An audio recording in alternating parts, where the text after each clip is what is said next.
Notre lecture ce matin, c'est dans 1 Samuel au chapitre 3. 1 Samuel au chapitre 3 et les versets 19 à 21. Et il ne laissa tomber à terre aucune de ses paroles. Tout Israël, depuis Dan jusqu'à Bathsheba, reconnut que Samuel était établi prophète de l'Éternel. L'Éternel continuait à apparaître dans Silo, car l'Éternel se révélait à Samuel dans Silo par la parole de l'Éternel. Amen. Que Dieu bénisse la lecture de sa parole. Amen. Il y a un oncle de Philippe qui avait prié dans une certaine église. Et il a prié à Morée. Il a dit, Karonga wana sinkawa, yawa na tonre, yawa kontonre, la runawa, pigri, bezamzou. Je suis sûr que même les Mossi n'ont pas compris ça. Aujourd'hui, c'est la série sur le gâteau. Au début, quand l'église est venue ici, on ne savait pas si ça allait tenir. Non, mais aujourd'hui, là, c'est la série sur le gâteau. Amen. Qu'il y ait de la série sur ton gâteau. Le gâteau de ta foi. Que tu sois comme un Samuel. Au commencement, douteux. Et à la fin glorieuse. Nous voulons parler de Samuel ce matin. Le passage que nous avons lu ne parle pas de sa naissance, mais parle plutôt du moment où Dieu a commencé à le rencontrer, à lui parler. Samuel, sa naissance a été un miracle. Tout le monde le sait. Anne, sa maman, qui était stérile, à un moment donné, elle a prié, elle a supplié, et Dieu lui a donné Samuel. Et en reconnaissance, cette femme-là a prêté son enfant à Dieu. Amen. Il y a très peu de femmes qui peuvent le faire. Il fallait le courage et la reconnaissance d'une certaine Anne qui savait très bien que cet enfant-là, c'est vrai, c'est elle qui l'a accouché, mais l'enfant ne lui appartenait pas. Elle a prêté l'enfant à Dieu pour son service. L'enfant est un enfant miracle, tout comme Samson, tout comme Isaac. C'est un enfant miracle, un enfant né hors du commun. Alors que personne ne s'attendait, eh bien cet enfant est venu. Mais comme ses parents, comme Isaac, et comme Samson aussi, cet enfant a été redonné à Dieu pour tout usage. Et effectivement, aujourd'hui, nous sommes reconnaissants que les parents, les 10 parents, aient prêté l'enfant ou leurs enfants à Dieu. Il a grandi normalement. Il est né, on l'a amené à Silo. Silo, dans le temps, c'était vraiment le lieu spirituel de tout Israël. Car l'arche de l'Éternel était à Silo. Maintenant, c'est un village de à peu près 30 km de Jérusalem. Un petit village. Mais dans le temps, c'était vraiment un gros village. Et Samuel a grandi. Il a grandi sous le regard de Dieu. Il a grandi sous l'approbation de Dieu. Et le passage que nous avons lu dit que tout Israël a reconnu que c'est l'Éternel qui avait choisi Samuel pour être prophète. C'est l'Éternel qui l'a établi. Il ne s'est pas autoproclamé. Lui-même, il ne savait pas qu'il était prophète. Mais l'Éternel l'a choisi et l'a établi. Sa vie a été une vie très mouvementée. Parce qu'il a hérité d'une situation difficile en Israël. Sur le plan spirituel, les tribus étaient idolâtres. Sur le plan politique, c'était des tribus divisées. Et vraiment, il n'y avait rien. Et sur le plan religieux, la sacrificature était en décadence. Il n'y avait plus de sacrificateur en tant que tel, puisque Élie et sa famille ne représentaient plus, ne pouvaient plus offrir un sacrifice qui plaît à Dieu. Donc Samuel a hérité d'une situation difficile. Et là, il ressemble à Moïse, parce qu'il a été obligé d'être juge, d'être sacrificateur et d'être prophète. C'est ce que Moïse aussi a fait. Et d'ailleurs même, quand on parle de Samuel, on cite aussi, on le compare à Moïse, à cause du rôle que ces deux-là ont eu à jouer. Il était sacrificateur, il était juge, parce que partout où il allait, c'est le rôle politique. La Bible nous dit qu'il sortait, il jugeait, et il revenait à Rama. Lui-même, il habitait Rama. Et sur le plan du sacerdoce, il était obligé d'offrir les sacrifices. Il offrait lui-même les sacrifices. Il n'a pas été ordonné en tant que tel, mais le besoin a créé la nécessité pour lui d'offrir les sacrifices. Et il le faisait. Et puis, il était en même temps prophète, parce que c'est lui qui a parlé de Dieu, qui a dit Dieu en société. C'est lui qui a d'abord ordonné Saül, ensuite David. Samuel a été l'homme de la transition. La transition, il a préparé la transition. Il fallait que les gens passent de l'état de tribu divisé en une nation unie avec un roi qui va les gérer. Et nous voyons que petit à petit, il s'est quelque peu déchargé des autres préoccupations pour n'être que le prophète de Dieu. Il a laissé la sacrificature à d'autres personnes. Et quand le peuple a demandé un roi, donc la personnalité politique, le rôle politique, là aussi il s'est effacé. Quand on a choisi Saül, il s'est effacé pour ne se consacrer qu'à son poste ou qu'à sa responsabilité de prophète. Je souligne en passant que dans l'Ancien Testament, il y avait jusqu'à lui 3 types de leadership. Il y avait le leadership familial, c'est-à-dire du temps d'Abraham, c'est le chef de famille qui était en même temps le premier responsable. Et même qui offrait aussi les sacrifices en tant que premier responsable. Ensuite, il y a eu la prêtrise, c'est-à-dire ce sont les prêtres qui sont devenus les responsables, qui jugeaient et offraient les sacrifices. Puis, il y a eu les rois. Et les rois vraiment géraient tout. C'était le leader qui gérait tout. Mais le 4e type de leadership est venu directement de Dieu. Les 3 autres sont ce qu'on appelle man-made, faits par des hommes. Ce sont des montures d'hommes. Mais le 4e type de leadership, c'est-à-dire le prophète, le ministère prophète, lui, c'est un don voulu par Dieu et instauré par Dieu. C'est le représentant de Dieu sur la terre, parmi le peuple. C'est celui qui dit Dieu, c'est celui qui parle de la part de Dieu et c'est celui que Dieu écoute. Parce qu'il est dit que quand le peuple disait quelque chose, alors Élisée le redisait à Dieu, plutôt Samuel le redisait à Dieu, et il revenait avec la parole de Dieu. Ce que Dieu a dit de dire au peuple là, il le dit. Et des fois, c'était contre sa propre volonté.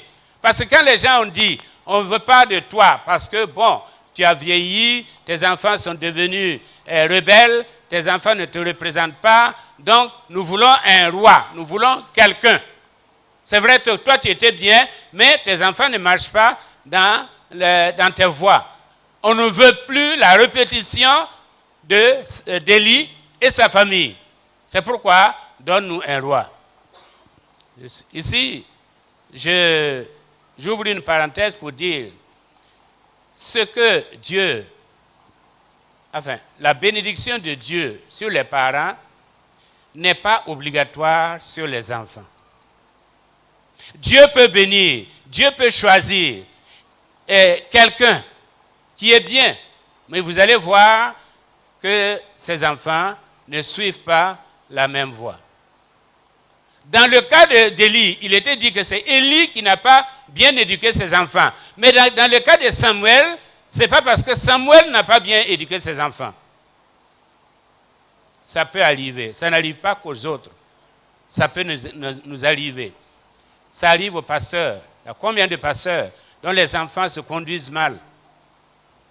Il y a combien de chrétiens fidèles, combien de diacres dont les enfants se conduisent mal? Ce n'est pas parce qu'il y a eu manque d'éducation, mais c'est parce que les enfants sont des êtres humains responsables eux-mêmes qui décident. À un moment donné, ils décident.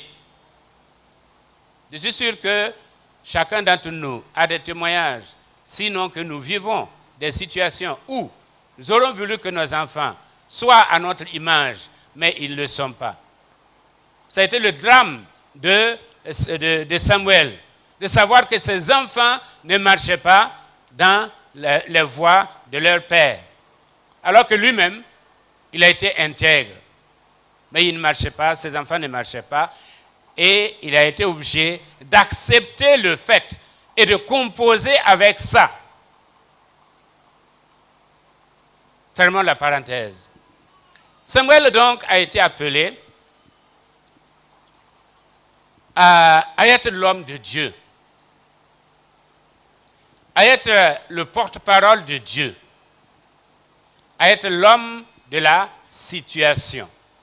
Il n'y avait que Samuel, il n'y avait que ce ministère de prophète pour amener le peuple à Dieu, pour rétablir l'ordre dans la nation, pour tracer la voie à suivre pour toute la nation. Généralement, en temps de crise, Dieu suscite un prophète. Et Moïse a joué ce rôle-là. En temps de crise, pour délivrer les enfants d'Israël, Dieu s'est choisi Moïse pour délivrer, pour sortir les enfants non seulement de l'esclavage, mais les conduire et les gérer jusqu'à ce qu'ils aillent dans la terre promise.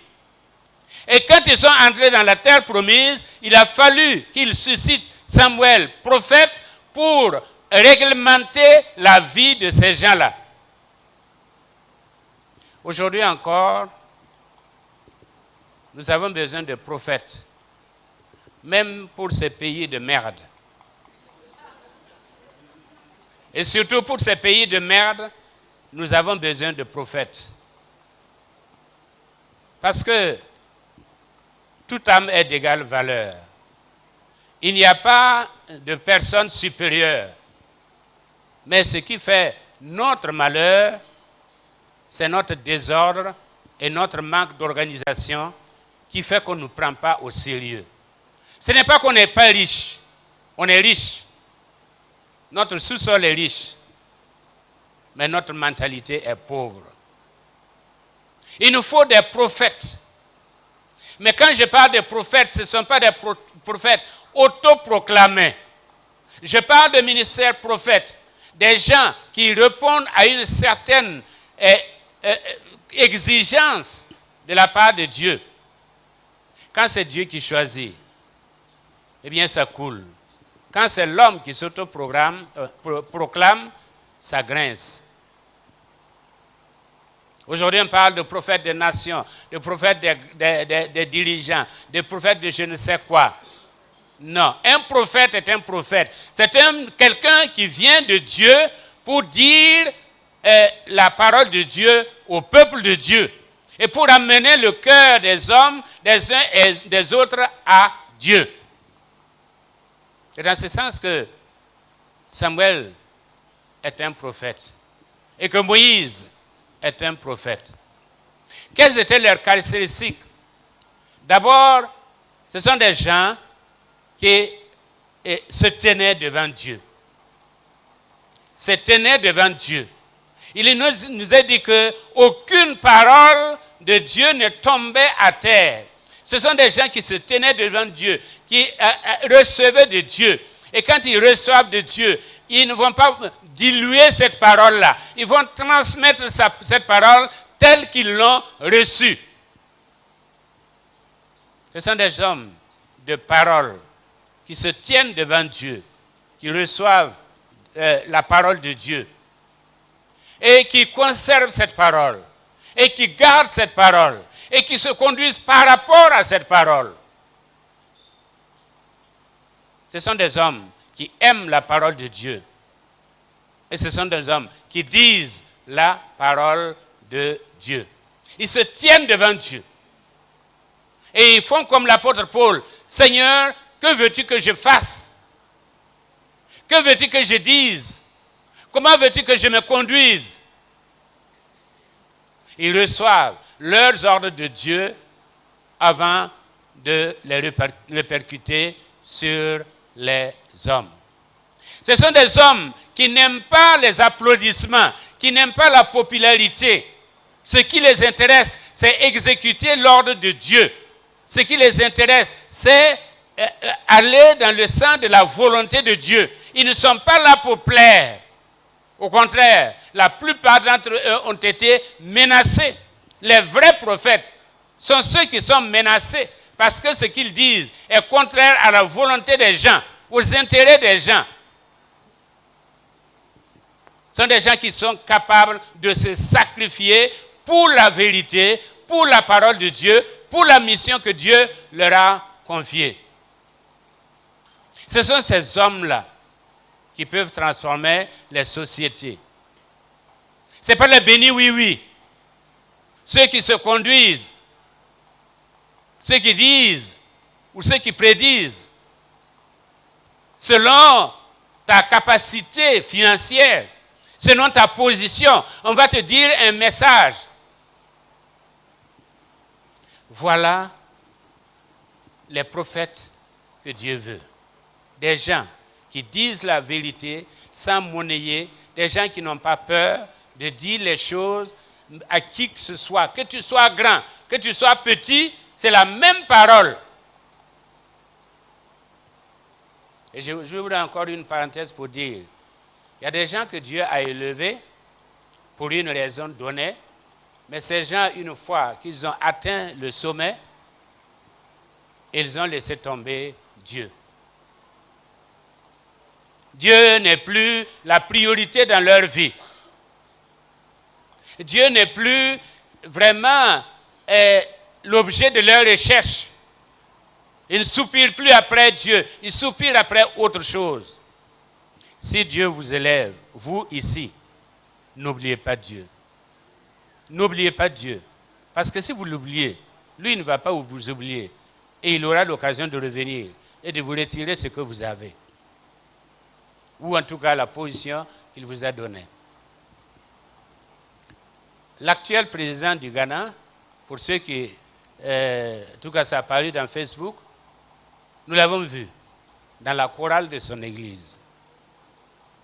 Amen. Ici, il manque des hommes. La voix des hommes, là, il manque.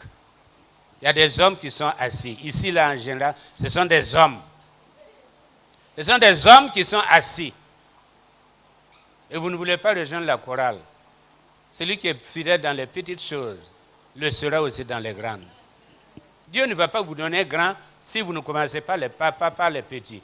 Ou bien vous êtes devenu trop grand pour chanter à la chorale. Je ferme la parenthèse.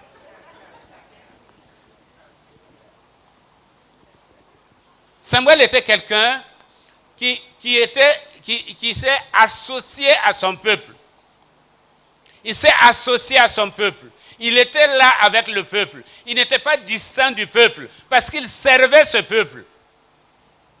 Il n'était pas là pour servir ses intérêts à lui, mais les intérêts du peuple. C'est pourquoi au chapitre 12, il a dit aux enfants d'Israël, dites-moi, si j'ai pris un âne, une chèvre, si j'ai pris une boîte de café de quelqu'un, dites-moi. Et le peuple a répondu, non, tu n'as rien pris. Tu n'as rien pris. Tu n'as rien pris de nous. Il ne servait pas Dieu pour des intérêts. Il servait Dieu parce qu'il a reçu la mission de servir Dieu. Il servait le peuple. Il ne se servait pas du peuple. Et il ne se faisait pas servir par le peuple. Le vrai prophète et ce que Dieu veut aujourd'hui, ce sont des gens qui vivent les réalités du peuple, qui s'associent au peuple. Il est avec le pauvre, il comprend le pauvre, il aide le pauvre dans la mesure du possible. Il est avec le riche pour aider le riche à gérer sa richesse, sans toutefois être corrompu par cette richesse. Il est avec le malade, comme il est avec le bien portant. Il est avec tout le monde. Et il n'est pas là pour demander, faites-moi ceci, donnez-moi ceci. Non. Non. Il est là pour dire la parole de Dieu, rien que la parole de Dieu, pour aider le peuple à revenir à l'Éternel et non pas éloigner les gens de l'Éternel. Nous savons ici, le mardi passé, on a parlé et le pasteur Luc a posé la question, et le disciple-là? Il y a des églises où on ne veut pas que vous partiez, non pas parce qu'on a besoin de vous en tant qu'individu, mais on a besoin de vos finances. Si ce sont les pauvres qui quittent, ça ne leur dit rien. Mais si vous êtes riche et que vous voulez quitter l'église, on fera tout pour vous retenir. Parce qu'on ne veut pas votre âme, on veut votre argent. Le disciple, quand nous formons des disciples, nous formons des gens qui sont capables, qui sont libres, qui sont capables de partir pour servir ailleurs, servir la cause de Dieu ailleurs. Quand nous formons des disciples, nous formons des gens qui ne sont pas dépendants de nous, mais dépendants de Dieu. Qui ne gravitent pas autour de nous, mais qui gravitent autour de Dieu. Qui entendent la voix de Dieu. Parce que nous voulons des gens qui plus tard seront à leur tour des prophètes. Et quand nous disons prophète, ce n'est pas l'aspect prédiction, c'est-à-dire le fait de prévoir, de dire ce qui va se passer dans 2 jours, 3 jours, mais c'est l'aspect proclamation. Proclamation de la parole de Dieu. En ce sens, nous sommes tous des prophètes. Vous êtes des prophètes parce que vous avez la parole de Dieu. Vous proclamez la parole de Dieu. Vous dites ce que Dieu dit. Vous dites ce que Dieu pense de cette situation. Et quand vous le dites, le Saint-Esprit agit. Le Saint-Esprit agit. Samuel, il était un prophète qui vraiment était animé par l'amour de Dieu, l'amour de son maître et l'amour de la parole qu'il a reçue. Et c'est pourquoi, eh bien, malgré la situation qui était difficile, il est resté droit dans ses bottes. Il est resté droit dans ses bottes. Il n'a pas monnayé le message, mais il a dit. Même quand il a été rejeté, parce que quand on a élu Saül, c'est comme si on le rejetait lui. C'est un homme qui non seulement était un homme d'amour, mais aussi un homme de pardon. Il a pardonné au peuple. Il a pardonné à Samuel qui a pris sa place. Dans le milieu moral, là, si tu prends la place de quelqu'un, quand même que ce soit à la JAR, à l'AEC, au MEB, si tu prends la place de quelqu'un, tu as des problèmes. Parce qu'on aime le NAM. On aime le NAM. Ce n'est pas le milieu moral seulement, même le milieu Bissa. On aime le NAM. Hein? Égale à toi. Mais il a su s'écarter. Il a su s'écarter pour donner la place aux hommes que Dieu a choisis. Mais il a dit que Dieu que loin de moi la pensée d'oublier de prier pour vous. Il y a des gens, même quand ils s'écartent, ils sont là comme Jonas, attendant que le malheur t'arrive. Tu n'as pas dit que tu peux, non? Il faut peu, on va voir. Attendant que le malheur t'arrive, parce que c'est la politique de « après moi le déluge ». Après moi le déluge. Et on fait tout pour que tu échoues, pour qu'on dise « je vous l'avais dit ». Sans nous, on ne peut pas réussir.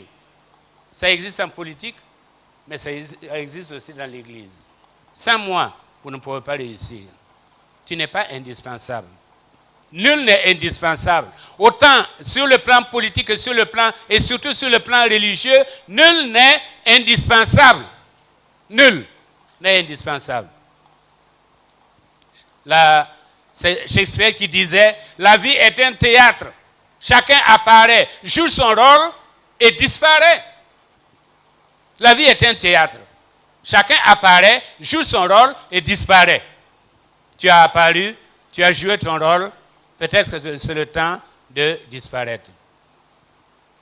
David a compris ça dans le livre l'histoire des 3 rois.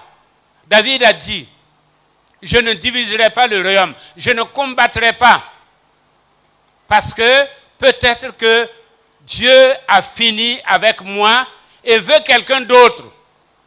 Si Dieu veut que je revienne, je reviendrai. Mais je ne combattrai pas mon propre royaume, je ne combattrai pas mes gens, parce que peut-être Dieu a fini avec moi. Il y a très peu qui peuvent le dire. Ceux qui ont occupé des positions, très peu qui peuvent dire, maintenant, Dieu a fini avec moi, je vais passer le relais à d'autres. C'est pourquoi en Afrique, on s'éternise au pouvoir. Il n'y a que la prostate pour nous éloigner. La prostate pour nous éloigner de la présidence. Sinon, on est là. Quelque peu, il y a eu Senghor qui a pu céder sa place. Paul Biya l'a fait, mais après, il a regretté. Dans l'Église, c'est la même chose.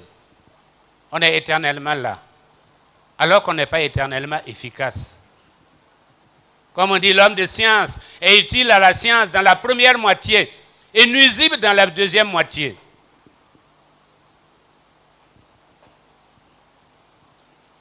Il faut que je m'arrête. Je vais m'arrêter en disant, notre prière aujourd'hui ne doit pas être Dieu, donne-moi, mais Dieu, fais de moi. Nous sommes habitués à dire Dieu, donne-moi. Dans cette nouvelle année, donne-moi. Donne-moi du travail. Donne-moi ceci. Donne-moi cela. Dieu peut nous donner sans nous aimer. Il peut nous donner sans nous aimer. Mais si notre prière est Seigneur, fais de moi. Fais de moi le prophète. Fais de moi l'enfant de Dieu. Fais de moi un Samuel. Fais de moi un Moïse. Fais de moi un Joseph. Fais de moi quelqu'un qui va marquer sa société. Quelqu'un qui va marquer son environnement. Vous savez, entre pasteurs, nous disons qu'il y a des gens, enfin, c'est vous qui l'avez dit, ce n'est pas nous qui l'avons dit. Il y a des gens, quand ils montent sur la chair, on ne veut pas qu'ils descendent. Mais quand ils descendent aussi, on ne veut pas qu'ils montent. Mais il y a des gens, quand ils viennent à l'église, vous ne voulez pas qu'ils partent. Mais quand ils partent aussi, vous ne voulez pas qu'ils reviennent dans votre église. Pourquoi? Parce qu'il y a une dichotomie entre leur vie. Une dichotomie. Et ce sont ces gens-là qui vont venir se promener. Seigneur, donne-moi. Seigneur, donne-moi. Ils ne donnent jamais le temps à l'Esprit de Dieu de faire d'eux ce que Dieu veut qu'ils soient. Nous ne sommes pas venus pour recevoir. Nous sommes venus pour donner. La vie est faite de ce que nous gagnons. Enfin, nous vivons de ce que nous gagnons. Mais la vie est faite de ce que nous donnons. Aujourd'hui, que notre prière en cette année nouvelle soit « Seigneur, fais de moi. Fais de moi.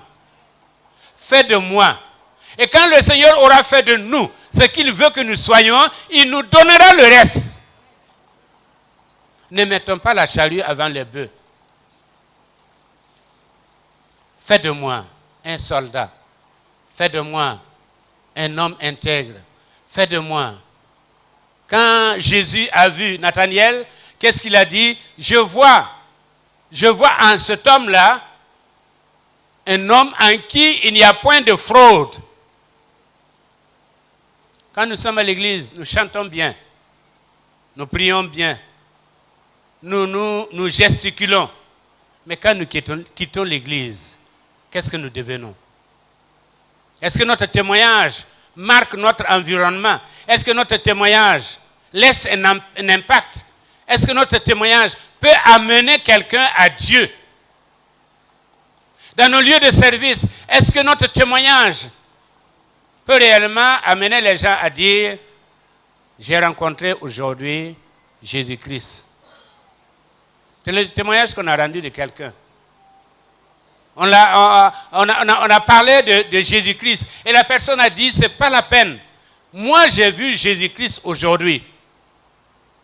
Mais il parlait d'un frère en Christ qu'il a rencontré. Seigneur, fais de moi. Fais de moi un instrument. Fais de moi quelqu'un sur qui tu peux compter. Fais de moi quelqu'un qui entend ta voix. Fais de moi quelqu'un qui ne laisse pas tomber à terre la parole de Dieu.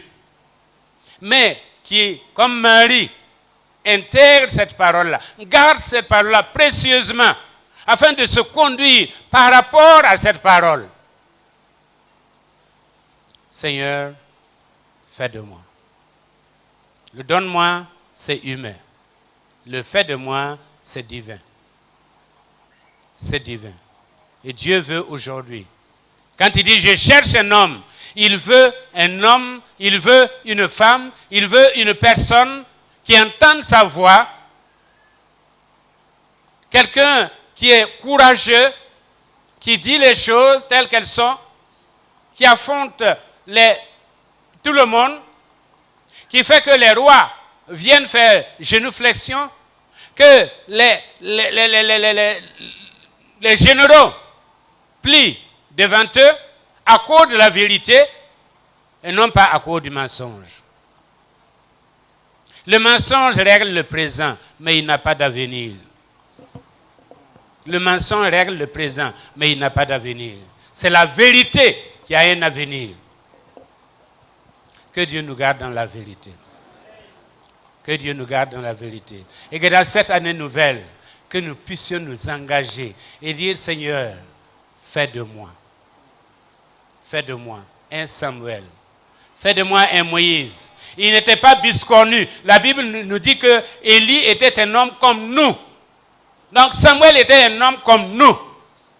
La différence, c'est qu'il a gardé la parole de Dieu. Et il était près de Dieu. Il se tenait devant Dieu pour changer la donne. Fais de moi. Bam symbole mam na le ke bam symbole mam na le ke bam sembolima mamna deke mamna mane bam tumne mamna mane